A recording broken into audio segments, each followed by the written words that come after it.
Okay, you're on.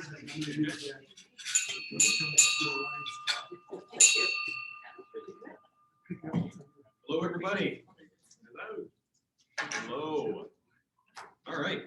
So hope everyone's enjoying their Monica's cookie, first of maybe one or more. I saw people with multiple out there. So those are amazing, by the way. Thank you. Wow. All right. Let's go through some announcements. So we're going to start with committee announcements. Actually, you know what I'm going to start with is district announcements. Is there anything that you want to relay from the district level? Put you on the spot. Put me on the spot. Well, I will. Our district is known as 11C1. We are one of 10 districts in the lower part of the state of Michigan. Up above is single district 10, their own district. Our district, however, is having their convention on Saturday morning, May 22nd at Pause with a Cause. It is an in-person. You should have all received an email from me last Sunday, I think. So check your email. It says what we're kind of doing if you want to come. It's fun to meet other Lions, and we are in person, so that's kind of nice. The USA Canada Lions Leadership in September is also in person, and it is in Des Moines, Iowa.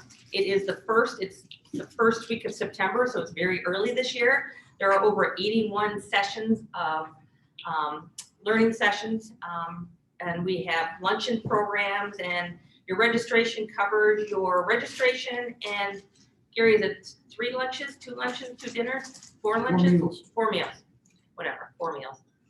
Des Moines is a fun place. It really is, believe it or not. So that's something to think about. Check into that. And that's all I've got. Okay, thanks, Cheryl. Committee announcements. I guess the one I can talk about is the Blind Dinner Day Committee. We are having a meeting tomorrow evening out at the location where we're going to be having the Blind Dinner Day out at Roanoke Ranch. So this will be our chance to kind of see it, check it out. A couple of us have been there already, but ask questions. If anyone is still interested in joining a committee, we are still accepting new folks. If you're interested, let me know, let Linda Zizos know, let Cheryl know. We can get you hooked up. Any date established? Yeah, it's August 19th is going to be the Blind Dinner Day. Yep. Yeah. August 19th. Other committee announcements for the good of the group. Who has anything? Jane. Right provision. Oh, yeah, come on up. I'm not going to hear that. Okay, Could you record it? come up here. I'll stay away from the mic so I don't contaminate that since I don't have my mask on. Sorry. Cookie dust. Talking with Kyle this morning, his request is that he's starting to get nervous. This is the time when you run the thing, you start to get nervous because you're hoping to have 32 foursomes, and right now we're showing 13. So if you're planning to play, if you'd like to play, if you have any foursomes that you get, or companies that you think we should be talking with, definitely want to increase our sponsorship, want to increase our playership, if that's such a word. And it's been our longest running big money maker for a number of years. So that's what I've got for Drive for Vision. Okay. And if somebody else can do somebody for Eyeglass. Eyeglass is still almost sort of going. My wife Gail and 3 to 5 other people have been doing some of the work at the warehouse. It's not active enough to really get fully kick-started, and we still don't know when, if we're going on a mission trip that we want to be set up for. So it's in existence, working in semi-hibernation, I guess. Okay. Still a work in progress. All right, any other announcements for the good of the club? I don't think there's another committee that needs to make an announcement. So any other announcements for the good of the club? All right, if not, then I will pass it over to our tails twister. Jamie, you want to go ahead? Okay. Now I'll follow you. I'll just yell. Okay. couple of things we normally do. One is what I call vacation donations. I'm going to start with $5 to be added to after we've got a group that's going out to Oregon to play golf. I will also be seeing my daughter out there, so that's my vacation donation. Anybody else that has anything that we should hear about? Or I think you just shaved me into $5 here, Jamie. thought it might work. Okay, Rob, anybody else that's been going anywhere? Going with them. Oh, you're going with it? Yeah, there's a few other lines that will be paying up. at a Knowing later where point. you're going, it should be a lot for $5. Yeah. Jamie. Well, I said $5 for the going there. Oh, Then there's the coming back. That's it. Yeah, the coming back is where the real money is. I'm not going anywhere, but I saw Brent Spoolster today and Mary Beth, and they wanted to say hi to everybody. They're healthy and they're just staying sequestered and separate, but still, they're doing great, so. Any additional happy bucks? Yes, As a ma'am. relative newbie, where's this money going? Right in this pocket over here. That goes right in there. Hey, I've asked that question for years. I give the money to Jeff Cry, the treasurer, and he tells us it goes somewhere. Okay. I'm not sure where, there is a line item for happy bucks and donations, and where it specifically goes, you know, It I'm goes, not sure. it goes in the blind fund, which goes specifically to vision related. Okay, well then I'll give $5 for my trip, I just came back. There we go. Okay, Just So- make sure the money's going. so you had to know where it was going first.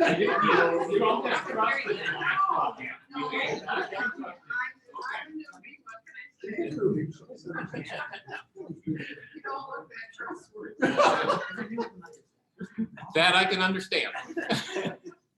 Anybody else with happy bucks? Anybody that doesn't have their pin on that wants to talk about it with money?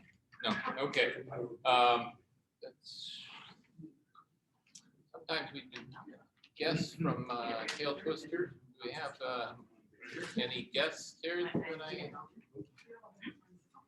okay, I think I'm done. Okay. Thanks, Jamie. Oh, Zephyr, pick it up. All right, we will move then right into the raffle. I guess I need a raffle assistant. Who's interested? You don't have Richard today. Ed, you wanna? All right.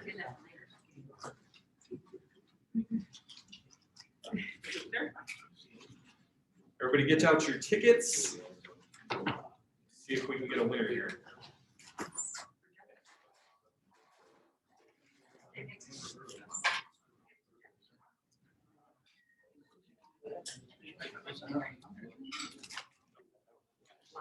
I didn't know you were coming right over. You know, I don't mind it. It's okay. All right. Get one. Okay, $5 winner is 231-9170. 231-9170. Who's gonna claim it? Somebody. It's not me. Cheryl? Anybody? We need a winner here. Whose ticket? 231-9170. Who can't read? Look at Ed. Sure, not you? I'll accept the winner. Pick another one. I'm gonna pick another one then. All right, here we go. It's gonna be one of mine. It was last week. No, that thing was. 231-9231. It's whoever bought the one right after mine. 9231 is me. It's you, $5 winner for Ed. All right, I like it. Are we sure who left? here we go. I didn't pick it. For the draw. Oh, good grief, Ed. 231-9230. 3-0. Yeah. Oh my goodness. What can I say? I bought $5. Don't put the white one in there.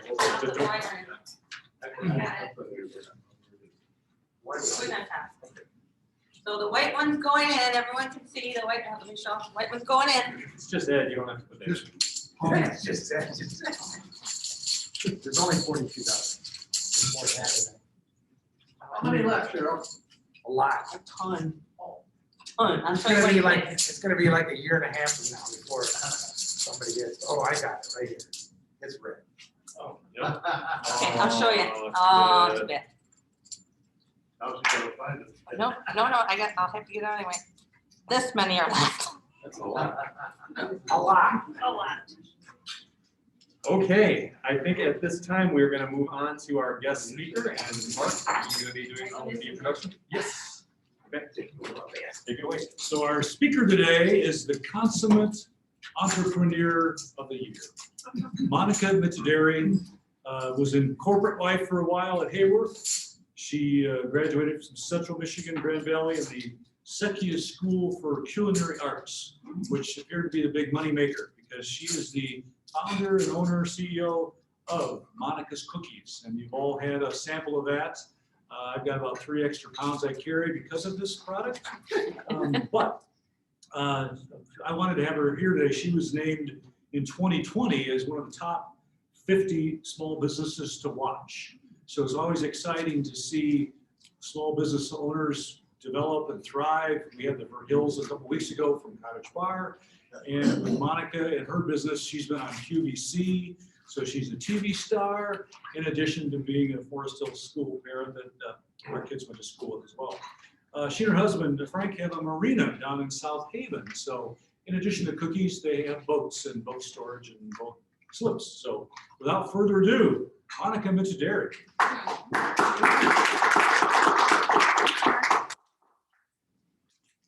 Well, thanks for having me talk with you. I feel kind of like back in the saddle again. It's been so long since we've all gathered. This is my first outing without a mask, really, so I'm up for it though. So, gosh, I almost feel like I have a little nervousness like QVC, but I'm kidding.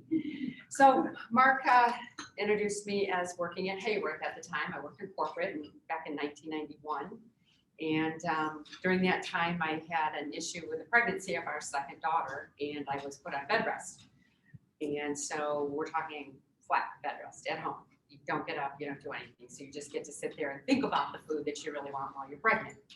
So during that time, I read a lot of magazines, put a lot of things in my head, looked at food, put some notes down for the one day. You know, someday when I get up that I would probably put some of these ingredients together and maybe make something.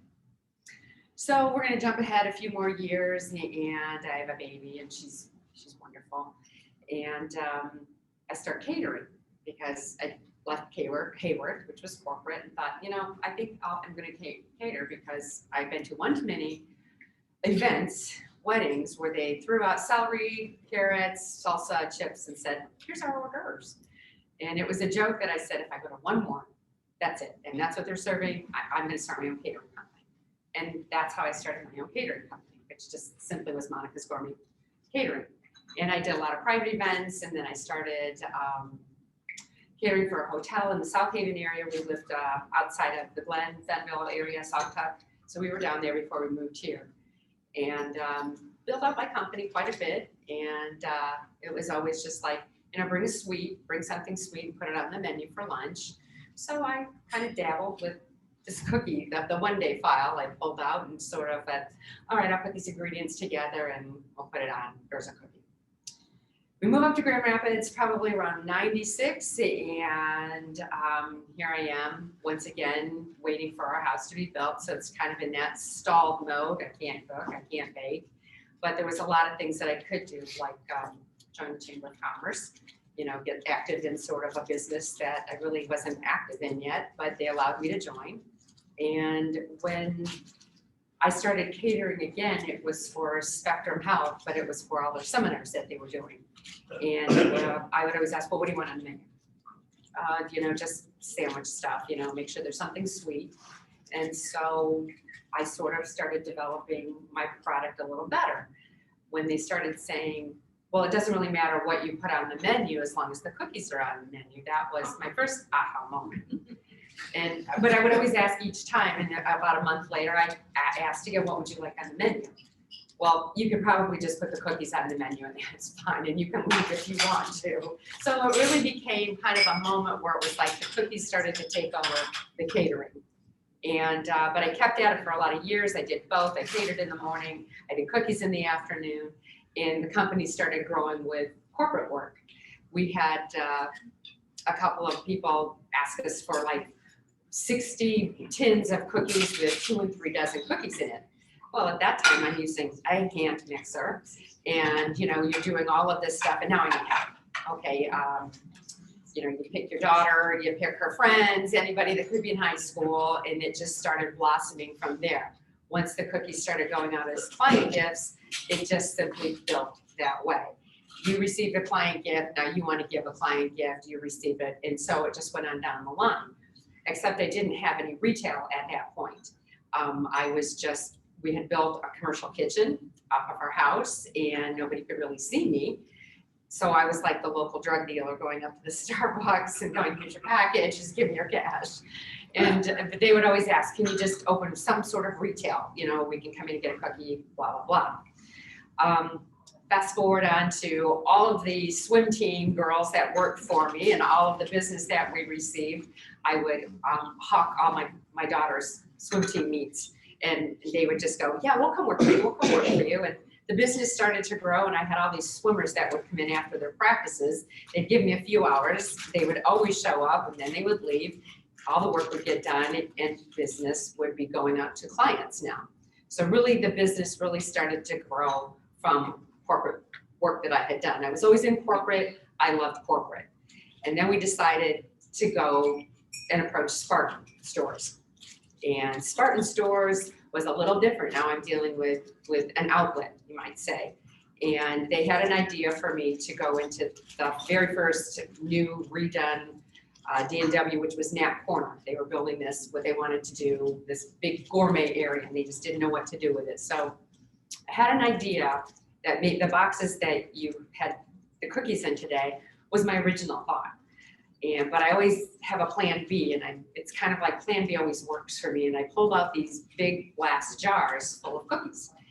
And you could just see him start to think about where this product was going to be set up. So I did a mock-up for them, and the mock-up never came down. We just started selling by the cookie, different flavors at D&W, where people could come up and go, I want a chocolate chip, I want 2 lemon, I want an almond. And it was kind of like their own little package they made. They run it through the scan, and out the door they go. So then the next time we did it, they didn't have it where you would ask somebody. We had to have it set up so somebody could walk up to the display and put cookies in the bag for themselves. So that's really kind of how the gist of all of that is gone. It was sort of self-serve. We have a beautiful display. We come in and we service our jars. And we've grown the business to 60 different stores that we have now throughout Michigan, Indiana. We were in Chicago for a time. And at the same time, our corporate is still going. And in 2003, I think it was my first website, way back then. And the website business obviously kind of took a hold. And we've just simply grown the website, now the stores and corporate people. And we have a new facility that we are in, and people can stop in, pick up cookies, they can ship the cookies, they can find them in a store, in one of the 60 stores that they might be in. So we've seemed to have grown quite a bit since the meager days of my one little sunbeam, I guess you could call it back then, you know, little mixer. And then the pandemic hit. Now, most of you probably think that I probably did not do well, but we had just launched our corporate gifting program. It was a program that we had a lot of corporate clients ask, is there some sort of, discount you get when you are ordering mass quantities of cookies? So we had just launched it in February. Everything was shut down in March, and everything took off in March. We had COVID Christmas for 1 solid year. On top of having Christmas, I lost 8 employees during that time due to some were of older ages, some had children at home and they had to leave, some had gone out of the country on vacations, and I'm like, I'm sorry, you just can't return. Nobody knows what's going on. And we lost several at that time, and we had 5 people to do all of this work where I would normally have 12 to 15 on staff easily. And every day we came to work, and every day we just hounded all these packages. There were just mass quantities of packages FedEx would pick up from us, and we'd go home and we'd all be sound asleep by 7 o'clock at night and get up and do it again. And this went on month after month after month after month. And here we are over a year, and we are still basically in COVID Christmas. So it's been a phenomenal journey. I've really tried to pare it down without a lot of different stories in there. But every year there's a new thing that you've added, there's a new problem that comes about, there's new rules and regulations that are out there for the food industry. Even now with the pandemic and COVID and all of that, there's more stuff you need to know. But as you have seen in the packages that I have given to you today, all our cookies are now being produced to where they are in an individual package. The stores have them that way, we ship them out that way, they're given that way, and so we are in compliance with everything that COVID, has brought about. And I feel a lot safer actually sending them out that way to everybody. So it was a small thing that came about, but it was kind of in the process of, hey, let's package all these this way. So that's kind of where I am today. We are still growing. We are moving on to the Chicago area once again, the Indiana area and growth with the Fresh Time stores. There's one in Grand Rapids, there's Lansing and whatnot. We're in about 8 of them right now. We're going into 3 of them as of next month. And also over to the Ohio area. So the business is wonderful. We ship worldwide. Now she's bringing out a book over there. So one of the things that we have done is written a story. It's a children's story of it's based on the characters Over here. of the people that work with me and my family also, and the cookies that you're eating. So And you said you and your daughter wrote it? we have written that book, and it just, So we have a little look at her, ones, look how cute this is. she's just starting. So that's our sugar bell, and we, And a puppy. to go back and circle back to the pregnancy that I had that was so critical back then. Oh. It is the daughter that works with me now since middle school. She's my right and left hand. We've written this book together, and she works remote from Denver. And she can log into my computer. She has access to everything that I see, everything that would come in, every client that's out there. She takes care of all the social media and all of the things like that. It's wonderful not to have to be doing everything. And she comes in and can't wait to just jump right back in the kitchen and work just as well. So she's quite the versatile person, but she does dress up as Sugar Belle, the cookie fairy, and she does virtual readings for students that are in the kindergarten through the 3rd grade, something along that line. And that she has to do it virtually now because we're still not back to letting people into the schools yet. So you have little children that would like to have a virtual reading in their classroom, contact us and we can help you with that. So is there any questions that I can answer for you from this short little blip that I have put together here of almost 20 years of business? And it sounds like it's been 5 years sometimes, but so it's taken 19 years to be an overnight success, I guess you could say, with all of it. How long were you in your basement? Because that's where I first saw you. Probably 7 years. That long, okay. It was a wonderful growing time for us, where we were just tripping over each other and blew a hole through a wall to make, another room that we had into a shipping room. So eventually we really outgrew that place and found the place we have now. You said there were some retail spots around town where you could just pick up a cookie. Almost all the D&W stores, Family Fair, Horrocks, and Lansing, the whole bit, Forest Hills Foods, yeah, that's part of the D&W. So we are there. Have And you tried to get into Meyer and not in? we're in the Bridge Street ones. We're in the ones that I'm assuming that most of you know that Meyer is behind, those stores. Bridge Street, we're in Lansing at the capital city, and Woodward, which is in Royal Oak. And they have 2 more that will be coming up, and we'll be going into those as well. So I have not gone there. Yes. My other question is, how did you get connected with, you said, the shopping channel, whichever one you Oh, said. QVC?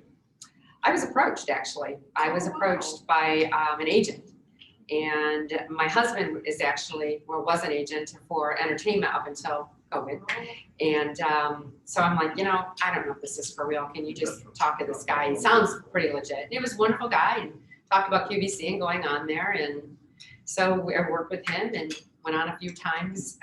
It wasn't really my niche for gourmet cookies, but it was a great educational learning process. They certainly have a way of teaching you how to sell, not bullet point things, to sell the way they want you to sell, not just sell the way you like to sell. So we learned a lot, sold a lot of cookies.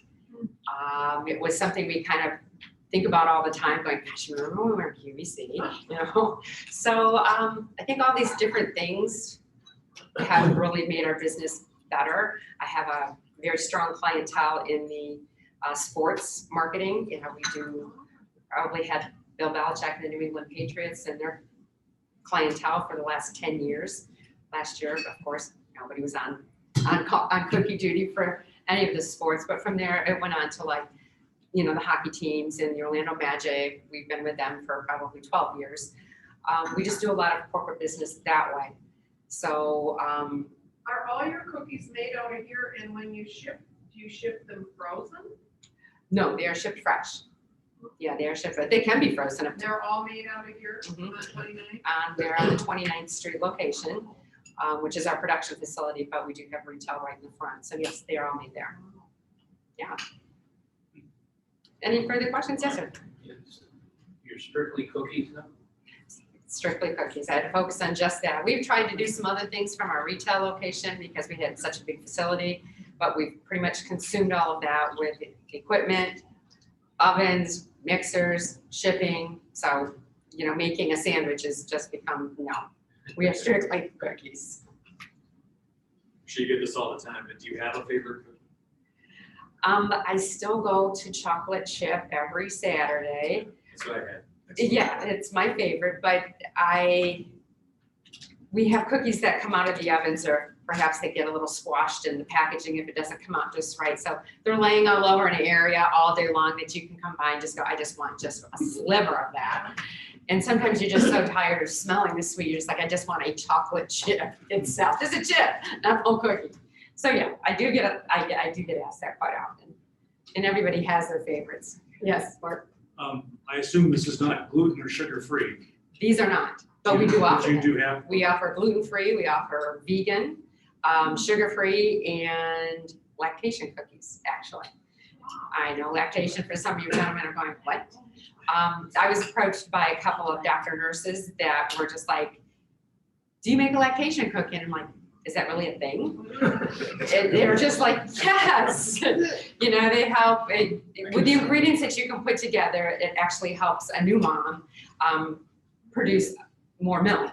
And so we sell them, and it seems to have helped several moms. So we do have that as well. So keep that in mind for Mother's Day if you know somebody that is a new mom. When I was in Dublin, there was, in the bar, in the pub, there was a picture for women that are pregnant to drink beer because it's good for. It is, it's the brewer's yeast. There you go. There you go. Brewer's yeast is one of the ingredients that we use in this cookie. And it's funny, but I would go with that one before my cookie, actually. Yes. Speaking of your recipe, way back when our kids were 15, 16, have you tweaked the recipe? Have you changed the recipe? Still the same original cookies? Still the same original Yeah, they cookie. taste the same. I just wondered. Yeah, no, it was like, it took 7 years to perfect. I'll give it that. So when I was first catering, it was kind of like, oh, this is a Monica's okay. And then it became a Monica's pretty good. And then it became a Monica's best. And that's kind of how we judge the new things. How is this? Would I buy it? I don't know. What about the next cookie you're trying? We have, for anybody that might have had the raspberry lemon, that was one of our new cookies for Mother's Day coming out. And we'll probably put one together for, Father's Day coming up. So we try to tweak them. We have almost 50 cookies now of varieties. And they're not always out in the stores. They don't like to have a variety of as much as we do. But they usually have up to six different flavors in some of the stores. Yes. How many cookies are you baking in a day? I think we decided during the pandemic and since a minimum of 4,000 to 6,000 every day. Oh. And, yeah, I know, it becomes a big blur, let's put it that way, you know. Does it change over the season, like more in the winter or? March is always our slowest month, except for last year and this year. You're hitting after Valentine's, and then you go into the Lenten season, and then you're going into spring break. So people are gone, people are giving it up. The first year I made, the list of somebody, we gave it up for Lent. I was so excited. I made a list. So, but typically but it was one of our biggest months that we had because businesses were sending them to their employees at home and going, we don't know what's going on. We'll be in this together. And please enjoy this from us. And they would write out these long notes that we would just simply, Xerox so many copies, and they'd send them out to 500 of their employees. There's a dozen cookies. The next company would do the same. Then some of them would receive it going, I just received this.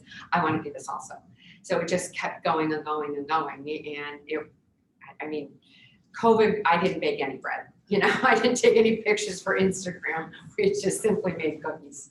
And it was wonderful for us, as awful as it was for a lot of people. We closed the retail and that was about it. I never opened that back up until December. And I kept everybody out. I didn't want to have issues with mask wearing or not mask wearing and having that put on my employees or anybody getting sick from somebody coming in. So we just kept it a very small group. And here we are today, adding more employees now once again and continuing on with bigger and better clientele. Awesome. Yes, What is the retail price on one cookie? $2.30. $2.30. Now you can get them at D&W for about $1.99, so there's your bargain. And- Any further questions for me? Literally paid her $1. Thank you very much for having me.